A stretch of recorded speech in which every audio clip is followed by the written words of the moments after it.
수능 전 진짜 마지막 영상이 될 것 같습니다. 바로 사회 정의 파트 한번 살펴보는 시간 가져봅니다. 이제 선생님이 마지막 댓글을 달았어요. Q&A에. 근데 이제 질문을 한 거죠. 선생님, 천부적 재능 그 자체랑 같은 건가요? 라는 질문이었습니다. 올해 천부적 자산이라고 하는 부분이 평가원이 로이스와 연결시켜서 6, 9월 전부 다 출제했죠. 정말 중요한 내용이에요. 그래서 선생님과 한번 마지막으로 살펴보는 시간 가져옵니다. 선생님과 퍼펙트 파이널 수업 들었던 친구들은 다 받았었던 이런 자료죠.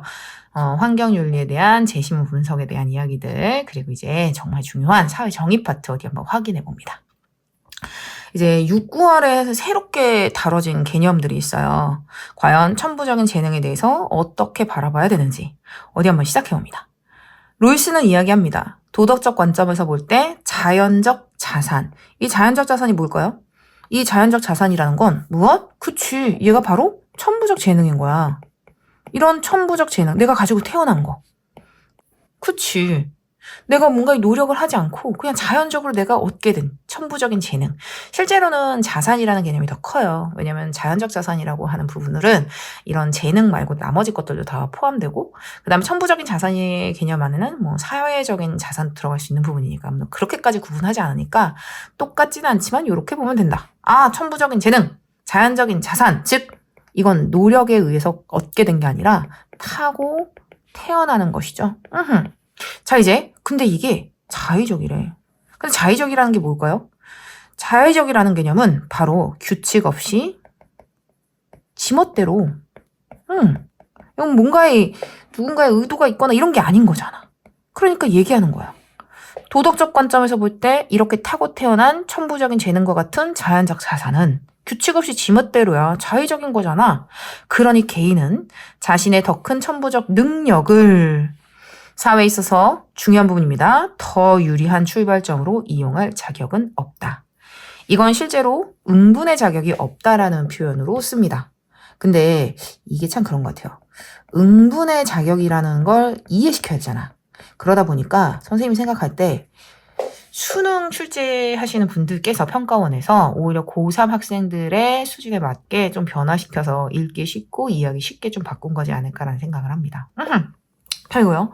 더 유리한 출발점으로 이용할 자격이 없다. 응분의 자격이 없다. 도대체 응분의 자격이 뭔데요? 라고 하면 응분이라는 건 마땅하게 내가 한 것에 대해서 마땅한 책임, 이런 개념입니다. 우리 언제나 어디서 들었지? 이 응분. 그치. 칸트 응분의 보복 배웠잖아요. 자기가 한 일에 대해 마땅하게 책임지는 걸 우리는 응분의 보복이라고 합니다. 근데 루이스는 이러한 천부적인 재능, 가지고 태어난 이런 천부적인 재능은 자의적이기 때문에 이걸 자기에게 유리한 출발점으로 이용할 자격 없다라고 보는 입장이죠. 그럼 도대체 천부적인 재능이라는 게 무엇이냐? 어디 한번 볼게요. 이제 이 테두리, 이 전체 이걸 천부적 재능이라고 해볼게요. 보라색이야. 근데 이건 어떻게 구성되어 있느냐라고 본다면 이렇게 이해하는 게 더 좋아요. 천부적인 재능은 천부적인 재능 그 자체와 그리고 천부적인 재능의 분포로 이루어져 있다고 생각해 보세요. 천부적인 재능 그 자체는 내가 가지고 있는 팔다리, 내 천부적인 재능 그 자체. 근데 그게 나에게 온 행운이라는 게 있잖아. 내가 눈 떴는데 나에게 이런 행운이 왔어. 이거는 내가 의도한 게 아니잖아요. 그리고 이런 천부적인 재능의 행운은 실제로 이건 공유자산으로 봐야 된다라고 보는 게 로이스의 입장입니다. 즉, 이 분홍색, 천부적인 재능 그 자체는 개인의 것이지만 천부적인 재능의 분포, 이게 즉 이런 재능이 원빈에게 온 행운. 왜 분포라는 표현을 쓰느냐? 자, 생각해보세요. 대한민국에 재능의 분포가 이렇게 됐을 거 아니야. 얘를 확대시켜봤더니 이런 재능이 원빈에게 갔네? 이 분포가 이 행운을 얻게 되었네? 이렇게 말이죠. 그래서 원빈에게 얼굴의 재능이 분포된 행운이라고 생각하시면 됩니다. 그러니 어디 한번 생각해보세요. 천부적인 재능 그 자체는 개인의 것이지만 천부적인 재능의 분포는 공유자산이잖아. 그러니까 공유자산으로서 타인의 선에 도움이 돼야 된다라고 보는 게 로이스의 입장입니다. 아, 천부적인 재능의 분포가 공유자산이니까 나보다 더 불운한 자들의 선에 도움이 되는 한에서만 이 천부적인 재능을 통해서 이익을 얻을 수 있구나 라는 거 말이죠. 그래서 이제 다시 9월로 또 연결됩니다. 차등의 원칙은 사회협동의 기본 원칙이다. 그렇죠. 공정으로서의 정의관에서 정의의 원칙에 의해서 사회가 굴러가기 때문에 그 정의의 원칙에 해당하는 차등의 원칙은 이런 사회적 협동의 기본 원칙이죠. 이 원칙은 천부적 재능을 가진 사람이 불우한 사람들을 돕는 한에서 이게 조건절이잖아. 그러니까 이게 뭐냐면 내가 요 천부적인 재능의 분포가 공유자산이잖아. 그러니까 그 공유자산에 대해서 타인에게 도움이 되는 한에서만 각자의 자질을 이용하게 하고 그때 이용할 자격이 생기는 거죠. 이렇게 이용할 자격, 이렇게 가능하게 되는 건 천부적인 재능을 쓸 수 있는 거죠. 이거는 차등의 원칙을 지키고 난 이후구나라고 알면 됩니다. 그래서 선생님이 이렇게 정리를 했어요. 자, 어디 한번 생각해보자. 천부적인 재능. 자, 이게 이렇게 보라색이죠. 이렇게. 이 천부적인 재능은 그로써 정이다 부정이다라고 보지 않아요. 이거 그냥 임의적 사실이야. 생각해봐. 내가 이렇게 태어났는데 여자였어. 내가 태어났는데 원빈의 얼굴을 가지고 있대. 근데 이게 잘못한 게 없잖아요. 그러니까 이거는 정의도 부정의도 아니죠. 하지만 이건 자의적이기 때문에 어떻다? 그렇지. 이런 천부적인 재능을 사회에서 더 유리한 출발점으로 이용할 자격이 없죠. 이렇게 이용할 자격이 없는데 이걸 그대로 만약에 시장에 맡겼다고 쳐봐요. 시장 경제에. 그럼 모든 CF는 원빈에게만 갑니다. 10억. 원빈은 10억을 벌고 빵원. 내빈이 빵원을 버는 요거는 부정이죠. 요거는 부정인 거야. 하지만 차등의 원칙을 적용하면 어떻게 되지? 뛰어난 천부적인 재능을 잘 발휘해서 더 큰 이익을 얻을 정당한 자격을 얻죠. 이건 올해 EBS 표현을 선생님이 다시 이렇게 정리한 거예요. 그리고 나서 얻는 이 6억. 세금 내고 나서 이런 것들은 정당한 분배가 되는 거죠. 이렇게 구분할 수 있습니다. 천부적인 재능 그 자체로는 정의도 부정의도 아니지만 이거를 유리한 출발점으로 이용할 자격이 없고 왜 이건 자의적이니까. 그래서 만약에 이걸 유리한 출발점으로 이용했다면 그건 부정이야. 하지만 차등의 원칙이 적용된 이후의 분배 상황이라면 정의가 된다.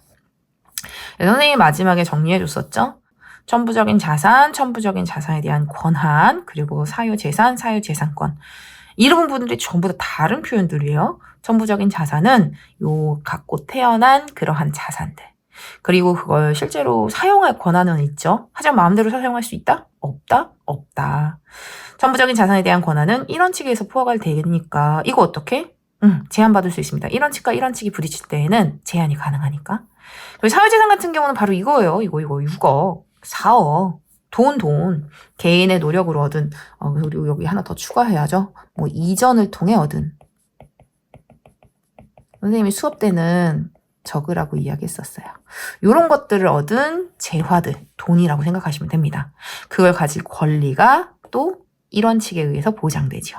그리고 또 이것도 1원칙과 1원칙에 부딪혔을 땐 이 또한 제한될 수 있습니다. 이게 이제 롤스의 이야기였잖아. 중요한 건 올해는 실제 노직이었죠. 자기 소유권이 나왔습니다. 이 얘기는 뭐냐? 우리는 언제나 재화에 대해서, 즉 소유물, 이 굿즈에 대한 획득, 이 부분에 대해서만 취득과 양도의 절차에 거쳐서 정의가 된다라고 이야기를 하는 부분이 대부분이었어요. 실제 이거를 넘어서 시험을 잘 출제하지 않았죠. 그냥 언제나 포커스는 요 재화에 대한 소유권, 취득, 양도의 절차를 강조하는 문제로 출제가 됐는데 올해는 자기 소유권을 전면에 등장시켰습니다. 없던 내용은 아니었어요. 근데 6, 9월 전부 다 자기 소유권을 너무 강조하고 있으니 보고 가라라는 거죠. 도덕적 관점에서 볼 때 자연적 자산 타고 태어난 거죠. 자의적이건 아니건 상관없어. 개인은 이에 대한 소유 권리를 지니며 이로부터 창출되는 결과물에 대해서도 그러하다. 그러니 1번 자기 소유권이 먼저고 그 다음에 소유물에 대한 소유권이라고 생각하시면 됩니다. 차등의 원칙은 정의를 위한 공정한 기반을 제시하지 못한다. 개인의 천부적인 재능, 내 거라니까. 이거는 재화의 취득, 이전 전에 이미 내 거야. 타고 남는 순간 이미 내 거야. 이렇게 말이죠.